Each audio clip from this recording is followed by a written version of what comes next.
Have you ever looked at your bank account and wondered, wait, how did we get here? It wasn't because of overspending. It was because caregiving crept in. You didn't make one big mistake.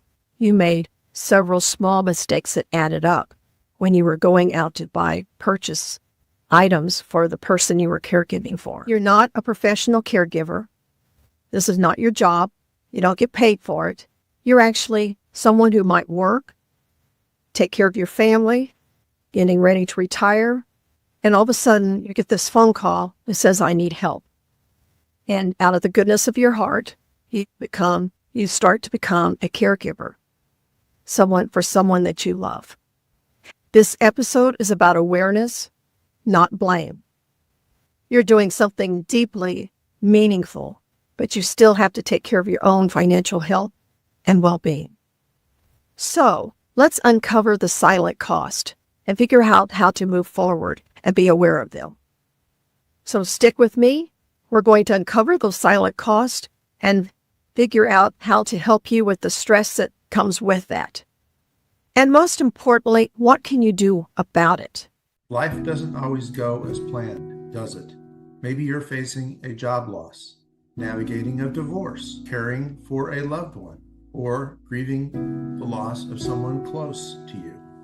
These moments can feel overwhelming, leaving you wondering, what now? Welcome to Thriving Through Transitions. In this broadcast series, you'll find hope, guidance, and practical advice to help you move forward one step at a time. Each week, Vicki Jern, a compassionate financial advocate, brings you thoughtful insights and actionable strategies to tackle life's challenges head on. From managing financial hurdles to finding balance and building resilience, she's here to help you survive and thrive. So, whether you're amidst a major change or preparing for what's ahead, join us each week to learn from someone who understands and who truly cares. Don't forget to subscribe and follow so you're always ready for whatever life brings your way. Be financially prepared for today and the uncertainties of tomorrow. Welcome to Thriving Through Transitions. My name is Vicki Jern, and I'm a financial advocate. This episode is about caregiving and finances. Don't lose yourself while caring for someone. And today we're going to talk about those silent costs, financial mistakes that caregivers make. Caregiving usually starts with a phone call. Someone needs help. They need you to pick up their medicine. They need to go to the doctor. They have various things that need to be done, and you have to shift and juggle your schedule around it. Little do you know that as time goes on, a lot of time it adds up, and it is not 1 month, it's 6 months, a year, 2 years later that you become the caregiver. Then one day, you are taking care of their bills or finances. If they have to go into the hospital, making sure that you're their advocate, and you postpone your financial well-being and finances in your future. Because it's done out of love, no one tells us what to expect, the cost, and how it can wear on your body and your well-being. Please subscribe below and let a friend know about this series. I would like to share with you a story that one of our clients shared with me. She was taking care of her father, helping him actually, because he needed help. And her mother no longer was around.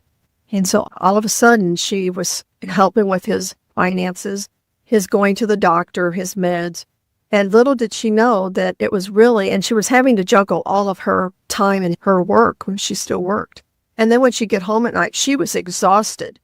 She was so shocked at how much it takes for a caregiver when you have this kind of responsibility and don't have anyone to share that responsibility with. So I would like to talk to you about 5 mistakes that caregivers need to be aware of. Mistake number 1 is pausing your retirement. Some caregivers have to take off work to help take care of their parents because of the situation in their health. If that's the case, a lot of times they stop work, and so they're not contributing to their 401k. And then all of a sudden, it's 2 years, 3 years down the road, and their 401k, they have not been contributing to their future. So please be aware of that. And then some people still are working and also the caregiver, but they don't look at their 401ks, their retirements, and they don't adjust if they need to. So this is an area that you really need to be aware of. You don't want to stop your future because who's going to take care of you? It has to be you. Mistake number 2 is using your credit or draining your savings. It's very easy to say, I'm going to go pick up the medicine. I'll just use my charge card or I'll write the check. And then all of a sudden, these little bills start adding up. And a couple months passes and you can't remember what they were for. So remember, that can affect your bottom line too towards your retirement, and you don't want to do that if at all possible. Mistake number 3 is not tracking the caregiving cost. What I just mentioned in mistake number 2, track it. Either get a journal and write down the cost and what you're spending, or else put that on your phone or on your computer, but keep track of all those costs. It is very important to know what you're spending that's outside of your budget. You possibly might want to put money aside or ask the one you're taking care of if they have money that you could use their credit card when you pay for those bills. Mistake number 4, I hear this a lot. Avoiding conversations with your siblings or loved ones, thinking that they should volunteer to help. They don't know how you're feeling. And of course, it would be nice if they volunteer, but if they live out of state, most likely they think you're there. You have the time to take care of your loved one. But sometimes they forget that you have a job and you have a life and you need a break. So have these tough conversations. I've seen families where it works out very well, but a lot of them, it doesn't. And so if you want to take some time off, you need to let your loved one know what the date is and give them plenty of time. And if they can't help you, then figure out a way that you all can, or else the loved one can afford someone to come in and help with caregiving. And mistake number 5, avoiding your own financial plan for your future. As I mentioned earlier, maybe if you quit your work to help take care of that loved one, you stop putting money into your 401k. Who's that hurting? It's hurting you. It's hurting your future. Right now, what you're doing is out of love, but you've got to take care of yourself also. It's very important because who else will? If you find that some of these mistakes are happening to you, you're not a failure. You're just human and life happens. So there's ways to start working towards fixing these mistakes. So I would like to talk to you about 3 financial strategies to lighten the load. 1, create a caregiver's budget. Either you're putting money in, $25 a month, or if $25 every week. Hopefully, the one you're taking care of has the money that they can put into there, or the siblings, if you all have to chip in, so that you don't bear all of the brunt of the finances. This is very important. And if someone comes in to relieve you, then there's that budget that they can use for the loved one. Strategy number 2 is talk about cost sharing. It's real interesting. I recently ran across someone it was a daughter taking care of her mother. And she said, I realized that I was taking care of a lot of the expenses. And I was starting to feel the load and feel resentful. So I brought it up with my mother. And she said, you don't need to do that. I have the money. You can use my credit card when you go out, or we could put the money in a special account. So have those conversations. Don't be afraid to not do that. Strategy number 3, restart your financial plan. Now, maybe some of you have your own financial plan, and that's great. But if you're helping a loved one, sometimes it gets put on hold. Go back and relook at everything. I know you're probably going, I don't have enough time, but you're only hurting yourself. Try and take a little bit of time and make sure that you're on track.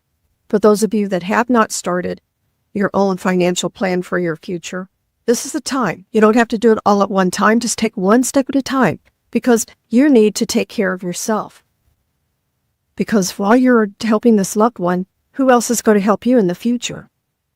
Caregiving doesn't have a plan or a time to happen. It just occurs. And no one prepares us for this. No one. We might see some of our parents when we were younger that were helping their parent or someone, but until you actually step up and you help with caregiving, you don't realize what all is required. It just happens. And having these conversations are so good. It's really good to be prepared. I recently spoke with a lady who told me, she goes, I didn't realize I was undoing my future, my financial future, while I was preserving my mother's. She was helping her mother as she was her mother's caregiver. But she realized all of a sudden that it just dawned on her, I'm hurting my own. I want to help my parent, but I need to take care of myself also. That was when she had a light bulb flash in her brain. So it's not too late to start planning for yourself if you haven't. Again, I mentioned take one step at a time. Don't think you have to jump and just automatically be there, because it is a process. And that will make you feel good if you just start. People come up to me all the time and ask me questions about caregiving. But I'd like to share 3 of those questions that I think are very important. And maybe you might have in the back of your mind, or if you haven't yet, what might occur. And the first one, question 1, is, I have siblings and they're not contributing. They're not helping at all. What do I do? That's a tough one. And especially, like I mentioned, if they're out of state.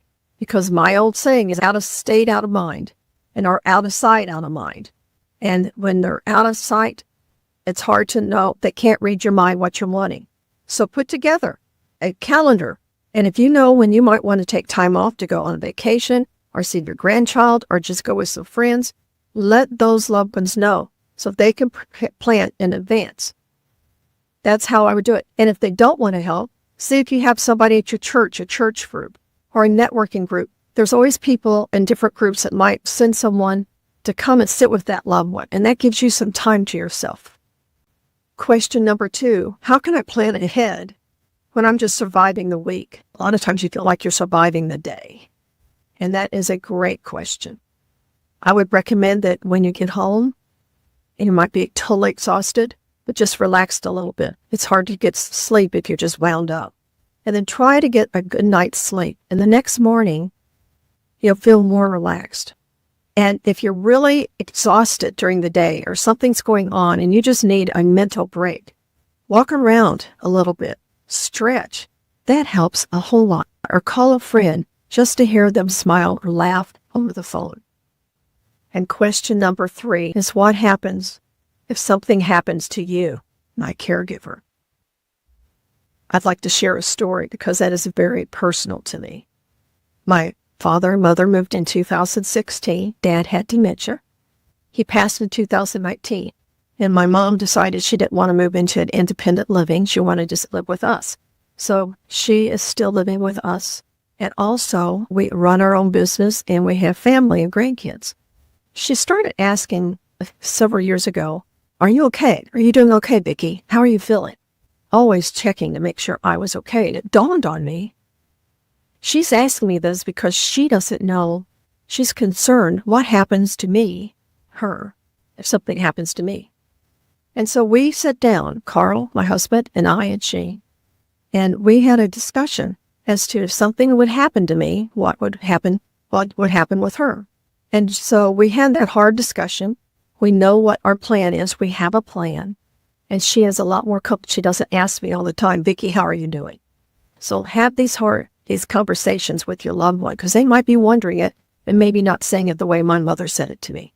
So I've covered the hidden cost of caregiving, common money mistakes, 3 strategies to lighten the load, and I answered or talked about 3 questions that most people ask if they're a caregiver.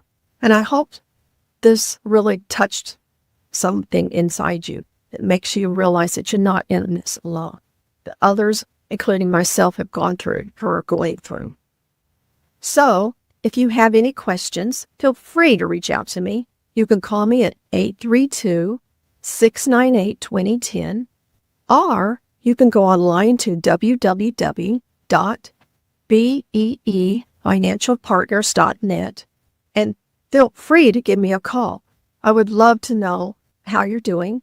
If you have any questions, you need to start planning for your future, or just don't really know what to do next, please feel free to call me. And I would love to know if you implemented any of these strategies this next coming week.